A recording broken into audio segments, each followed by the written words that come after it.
1 Samuel chapter 21. David and the Holy Bread. Then came David to Nob, to Ahimelech the priest. And Ahimelech came to meet David trembling and said to him, "Why are you alone and no one with you?" And David said to Ahimelech the priest, "The king has charged me with the matter and said to me, 'Let no one know anything of the matter on which I send you and with which I have charged you. I have made an appointment with the young men for such and such a place. Now then, what have you at hand? Give me 5 loaves of bread, or whatever is here." And the priest answered David, "I have no common bread at hand, but there is holy bread, if only the young men have kept themselves from women." And David answered the priest, "Of a truth, women have been kept from us as always when I go on an expedition. The vessels of the young men are holy, even when it is a common journey. How much more today will their vessels be holy?" So the priest gave him the holy bread, for there was no bread there but the bread of the presence, which is removed from before the Lord, to be replaced by hot bread on the day it is taken away. Now a certain man of the servants of Saul was there that day, detained before the Lord. His name was Doeg the Edomite, the chief of Saul's herdsmen. And David said to Ahimelech, "And have you not here a spear or a sword at hand? For I have brought neither my sword nor my weapons with me, because the king's business required haste." And the priest said, "The sword of Goliath the Philistine, whom you killed in the valley of Kyla, behold, it is here wrapped in a cloth behind the ephod. If you will take it, for there is none but that here." And David said, "There is none like that. Give it to me." David flees to Gath. And David rose and fled that day from Saul and went to Achish the king of Gath. And the servants of Achish said to him, "Is not this David the king of the land? Did they not sing to one another of him in dances? Saul has slain his thousands, and David his 10,000s." And David took these words to heart, and was much afraid of Achish the king of Gath. So he changed his behavior before them, and feigned himself mad in their hands, and made marks on the doors of the gate, and let his spittle run down his beard. Then said Achish to his servants, "Lo, you see the man is mad. Why then have you brought him to me? Do I lack madmen that you have brought this fellow to play the madman in my presence? Shall this fellow come into my house?" 1 Samuel chapter 22. David and his followers at Adullam. David departed from there and escaped to the cave of Adullam. And when his brothers and all his father's house heard it, they went down there to him. And everyone who was in distress, and everyone who was in debt, and everyone who was discontented, gathered to him, and he became captain over them. And there were with him about 400 men. And David went from there to Mizpah of Moab, and he said to the king of Moab, "Pray, let my father and my mother stay with you, till I know what God will do for me." And he left them with the king of Moab, and they stayed with him all the time that David was in the stronghold. Then the prophet Gad said to David, "Do not remain in the stronghold. Depart and go into the land of Judah. So David departed and went into the forest of Hereth. Saul slaughters the priests at Nob. Now Saul heard that David was discovered, and the men who were with him. Saul was sitting at Gibeah under the tamarisk tree on the height, with his spear in his hand, and all his servants were standing about him. And Saul said to his servants who stood about him, "Hear now, you Benjaminites, will the son of Jesse give every one of you fields and vineyards? Will he make you all commanders of thousands and commanders of hundreds, that all of you have conspired against me? No one discloses to me when my son makes a league with the son of Jesse. None of you is sorry for me or discloses to me that my son has stirred up my servant against me to lie in wait as at this day." Then answered Doeg the Edomite, who stood by the servants of Saul, "I saw the son of Jesse coming to Nob, to Ahimelech the son of Ahitub, and he inquired of the Lord for him, and gave him provisions, and gave him the sword of Goliath the Philistine." Then the king sent to summon Ahimelech the priest, the son of Ahitub, and all his father's house, the priests who were at Nob, and all of them came to the king. And Saul said, "Hear now, son of Ahitub." And he answered, "Here I am, my lord." And Saul said to him, "Why have you conspired against me, you and the son of Jesse, in that you have given him bread and a sword, and have inquired of God for him, so that he has risen against me to lie in wait as at this day?" Then Ahimelech answered the king, "And who among all your servants is so faithful as David, who is the king's son-in-law and captain over your bodyguard and honored in your house? Is today the first time that I have inquired of God for him? No, let not the king impute anything to his servant or to all the house of my father, for your servant has known nothing of all this, much or little." And the king said, "You shall surely die, Ahimelech, you and all your father's house." And the king said to the guard who stood about him, "Turn and kill the priests of the Lord, because their hand also is with David, and they knew that he fled and did not disclose it to me." But the servants of the king would not put forth their hand to fall upon the priests of the Lord. Then the king said to Doeg, "You turn and fall upon the priests." And Doeg the Edomite turned and fell upon the priests, and he killed on that day 85 persons who wore the linen ephod. And Nob, the city of the priests, he put to the sword, both men and women, children and sucklings, oxen, asses, and sheep he put to the sword. But one of the sons of Ahimelech, the son of Ahitub, named Abiathar, escaped and fled after David. And Abiathar told David that Saul had killed the priests of the Lord.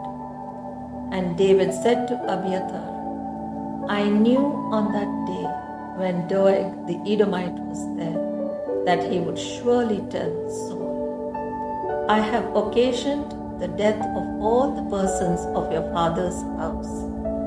Stay with me, fear not, for he that seeks my life seeks your life.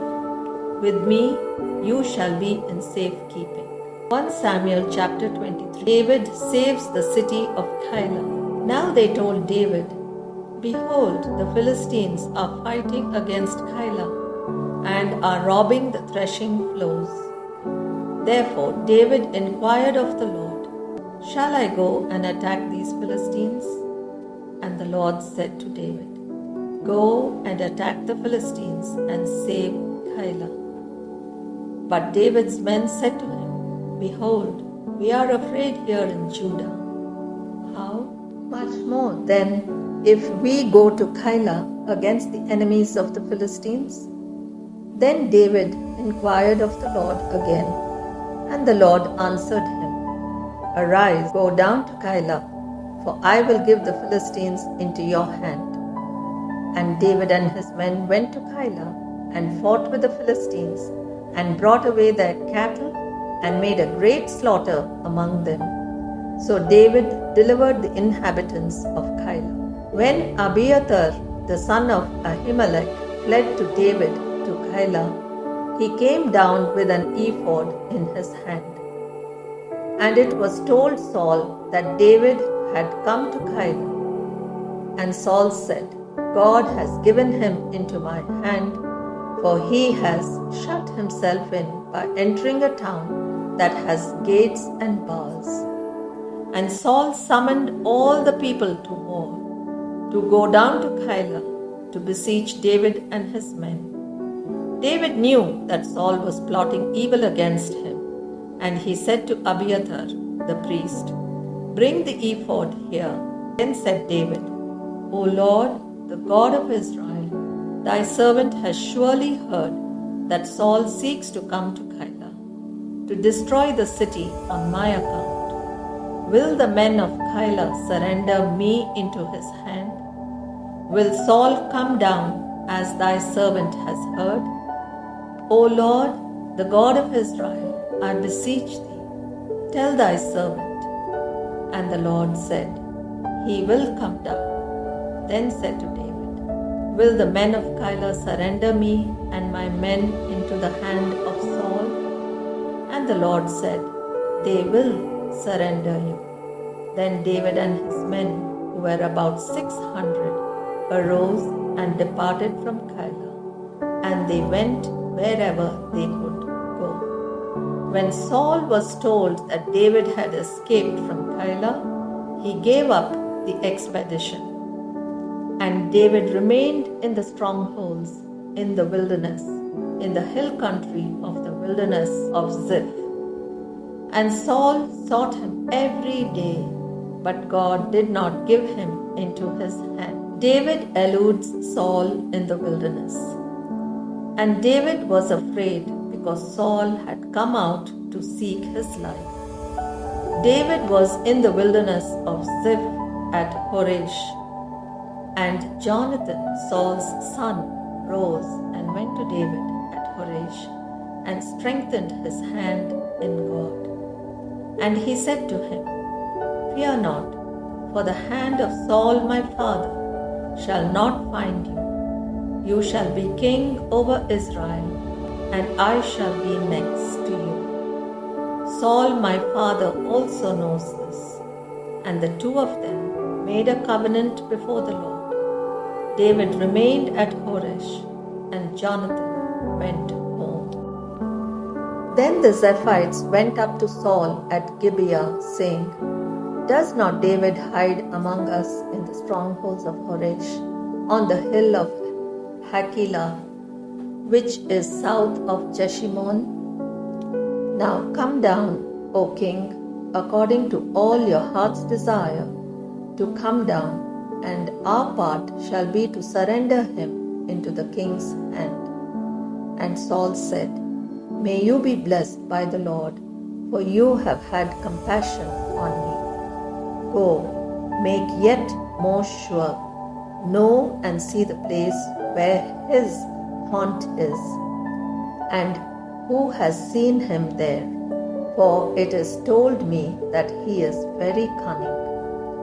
See therefore and take note of all the lurking places where he hides, and come back to me with sure information. Then I will go with you, and if he is in the land, I will search him out among all the thousands of Judah." And they arose and went to Ziph ahead of Saul. Now David and his men were in the wilderness of Maon in the Arabah to the south of Jeshimon. And Saul and his men went to seek him. And David was told. Therefore he went down to the rock which is in the wilderness of Maon. And when Saul heard that, he pursued after David in the wilderness of Maon. Saul went on one side of the mountain, and David and his men on the other side of the mountain. And David was making haste to get away from Saul, as Saul and his men were closing in upon David and his men to capture them. When a messenger came to Saul, saying, "Make haste and come, for the Philistines have made a raid upon the land." So Saul returned from pursuing after David and went against the Philistines. Therefore that place was called the Rock of Escape. And David went up from there and dwelt in the strongholds of En-gedi. 1 Samuel chapter 24. David spares Saul's life. When Saul returned from following the Philistines, he was told, "Behold, David is in the wilderness of En-gedi." Then Saul took 3,000 chosen men out of all Israel and went to seek David and his men in front of the wild goats' rocks. And he came to the sheepfolds by the way, where there was a cave, and Saul went in to relieve himself. Now David and his men were sitting in the innermost parts of the cave, and the men of David said to him, "Here is the day of which the Lord said to you, Behold, I will give your enemy into your hand, and you shall do to him as it shall seem good to you." Then David arose and stealthily cut off the skirt of Saul's robe, and afterward David's heart smote him, because he had cut off Saul's skirt. He said to his men, "The Lord forbid that I should do this thing to my Lord, the Lord's anointed, to put forth my hand against him, seeing he is the Lord's anointed." So David persuaded his men with these words and did not permit them to attack Saul. And Saul rose up and left the cave and went upon his way. Afterward David also arose and went out of the cave and called after Saul, "My lord the king." And when Saul looked behind him, David bowed with his face to the earth and did obeisance. And David said to Saul, "Why do you listen to the words of men who say, Behold, David seeks your hurt? Lo, this day your eyes have seen how the Lord gave you today into my hand in the cave. And some bade me kill you, but I spared you. I said, I will not put forth my hand against my Lord, for he is the Lord's anointed. See, my father, see the skirt of your robe in my hand. For by the fact that I cut off the skirt of your robe and did not kill you, you may know and see that there is no wrong or treason in my hands. I have not sinned against you, though you hunt my life to take it. May the Lord judge between me and you. May the Lord avenge me upon you, but my hand shall not be against you. As the proverb of the ancients says, Out of the wicked comes forth wickedness, but my hand shall not be against you. After whom has the king of Israel come out? After whom do you pursue? After a dead dog? After a flea? May the Lord therefore be judge and give sentence between me and you, and see to it and plead my cause and deliver me from your hand. When David had finished speaking these words to Saul, Saul said, "Is this your voice, my son David?" And Saul lifted up his voice and wept, and said to David, "You are more righteous than I, for you have repaid me good, whereas I have repaid you evil. And you have declared this day how you have dealt well with me, in that you did not kill me when the Lord put me into your hands. For if a man finds his enemy, will he let him go away safe? So may the Lord reward you with good for what you have done to me this day. And now, behold, I know that you shall surely be king, and that the kingdom of Israel shall be established in your hand. Swear to me, therefore, by the Lord, that you will not cut off my descendants after me, and that you will not destroy my name out of my father's house." And David swore this to Saul. Then Saul went home, but David and his men went up to the stronghold.